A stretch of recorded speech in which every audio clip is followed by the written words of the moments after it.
నీకు నడిపింపు అవసరమా?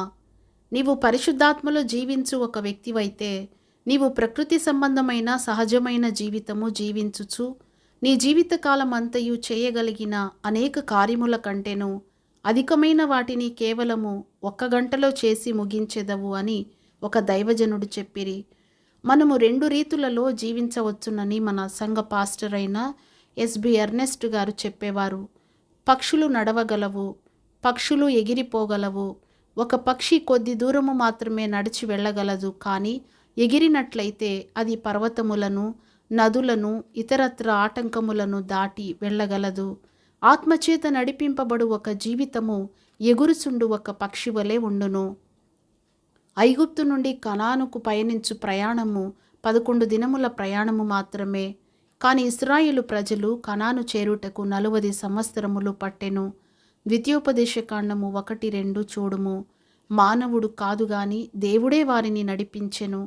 అలాగైతే దేవుడెందుకు వారిని 40 సంవత్సరములు తీసుకొని వెళ్ళెను? మన హృదయము యొక్క స్థితి అనుసరించియే దేవుడు మనలను నడిపించును. తన జనులను అరణ్యము గుండా తీసుకొని వెళ్ళవలెనని దేవుడు ఇష్టపడలేదు, కానీ వారి యొక్క హృదయ స్థితిని బట్టి ఆయన ఆ విధముగా చేయవలసి ఉండెను. మనలో కొందరికి జీవితకాలమంతయు అరణ్యయాత్రగానే ఉన్నది. ఎడారి లేక అరణ్యమనగా పుష్పములు గాని, గడ్డి గాని, ఆకులు గాని, నీడ గాని, ఫలములు గాని లేని ఒక స్థలము. అది ఎండిపోయిన నిర్జల ప్రదేశమై ఉన్నది. దేవుడు మనకు నడిపింపును ఇవ్వవలెననినా, ఆయన కోరినటువంటి మార్గములో మనలను నడిపించవలెననినా, మన యొక్క హృదయము దేవునితో సరిగ్గా యథార్థముగా ఉండవలెను. ఒకవేళ మన హృదయము మూర్ఖపు పట్టుదల గలదిగాను, కఠినమైనదిగాను ఉండిన ఎడల దేవుడు మనలను నడిపించు మార్గములు మనకు కఠినముగా అనిపించును. తమ వంకర త్రోవలకు తొలగిపోవు వారిని పాపము చేయు వారితో కూడా యెహోవా కొనిపోవును. 125వ కీర్తన 5వ వచనము.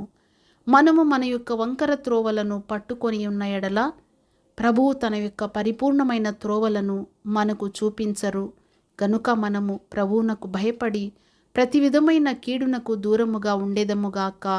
యెహోవా యందు భయభక్తులు గలవాడెవడో వాడు కోరుకొనవలసిన మార్గమును ఆయన వానికి బోధించును. 25వ కీర్తన 12వ వచనం.